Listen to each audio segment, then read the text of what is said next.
ఈరోజు మేమెంతో ఆనందంగా ఉన్నాం. రిపబ్లిక్ డే రోజున బత్తుల బలరామకృష్ణ గారికి పవన్ కళ్యాణ్ గారి మొదటి సీటు స్వయంగా ఆంధ్ర రాష్ట్రంలో బత్తుల బలరామకృష్ణ గారు రాజానగరం సీటు అనౌన్స్ చేసినందుకు మేము ఎంతో ఆనందంగా ఉన్నాం. ఈ సీటుని మేము తెలుగుదేశం వాళ్ళు కలిసి అత్యధిక మెజార్టీతో భారీ మెజార్టీతో కలిసి పవన్ కళ్యాణ్ గారు గిఫ్ట్గా ఇస్తామని చెప్పేసి ఆనందంగా మేమంతా ఉత్సాహంగా చెప్తున్నాము. ముందుగా రాజానగరం నియోజకవర్గ జన సైనికులకు శుభవార్త తెలిసింది. ఎంతో మంది ఆనందం తట్టుకోలేక భోజనాలు కూడా చేయకుండా పరుగుపడి మన సాధనకి వచ్చి కలుసుకున్నారు.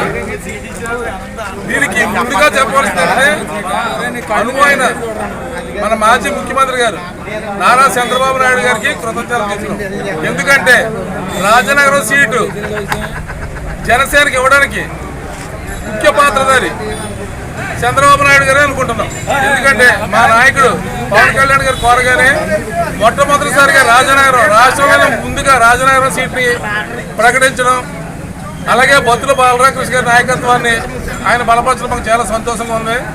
ఈరోజు రాజానగరం నియోజకవర్గంలో బత్తుల బలరామకృష్ణ గారికి కొనిదెల పవన్ కళ్యాణ్ గారు మన జనసేన పార్టీ అధ్యక్షుడు ఏదైతే రాజానగరం నియోజకవర్గం ఫస్ట్ జాబితాలో సీట్ ఇచ్చినందుకు మాకు చాలా సంతోషంగా ఉంది.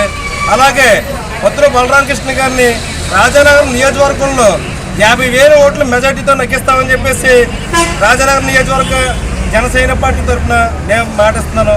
అలాగే రాబోయే రోజుల్లో జక్కంపూడి రాజా గారు కూడా ఇంటికి వెళ్ళిపోవాల్సిందిగా మనస్ఫూర్తిగా కోరుకుంటున్నాను. జై జనసేన, జై పవన్ కళ్యాణ్. బలరామకృష్ణ గారికి టికెట్ ఇచ్చిన కారణంగా భారీ మెజార్టీతో బలరామకృష్ణ గారు నెగ్గుతారు.